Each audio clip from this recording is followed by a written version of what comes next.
Susan Crabtree, White House and national political correspondent for Real Clear Politics, joins me now via Skype from San Diego. Susan, welcome to the show and thanks so much for joining us.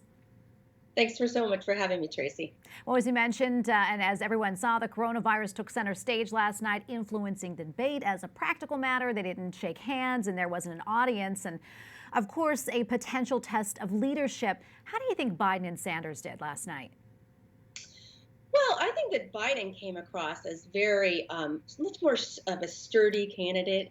He seemed to like that forum where there was just two candidates on the stage, no audience, no interruptions, a little bit more controlled environment. He did very well, I thought. And his announcement that or maybe it wasn't even rehearsed, that he would announce that he would pick a woman as a vice president was very unprecedented.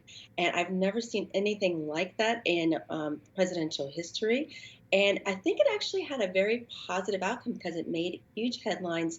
And I think it reflects this feeling in the Democratic Party that these two older white guys don't reflect the demographics of the diverse set of women and different candidates from all ethnicities that were there at the very beginning of the primary. Do you think that Biden's attempts to reach out to the more progressive wing of the party on issues like abortion and climate change, as well as deportation, do you think that's enough to unify the party? Well, I thought that was very interesting because here he had benefited from Super Tuesday when he was now the moderate candidate and people were flocking to him because of his centrist views. But here he was on stage last night, and when you take health care out of it, when his extension of Obamacare, he was advocating very liberal views, some things that Sanders had dragged him along, and now he was taking a page from Bernie Sanders.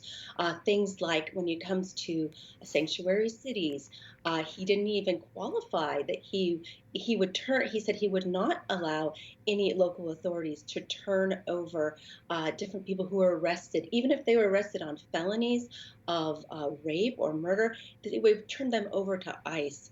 When it came to other things, like when you're talking about the Hyde Amendment, he did not differentiate from Sanders. He previously supported no taxpayer funding, the Hyde Amendment at times in his career, no taxpayer funding for abortion, but he eschewed all that. He didn't even hesitate. So I thought that even though it was kind of ironic that he is attracting all the centrist support, but last night he tacked very left.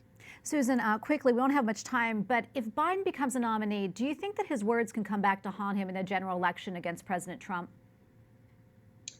When you're talking about his words, you mean from last night? From last I night, think it's going to be I think it's going to be very difficult for him because usually the candidates then go more mainstream during the general election. And you saw that last night, especially when it comes to things like drilling, which really affects jobs.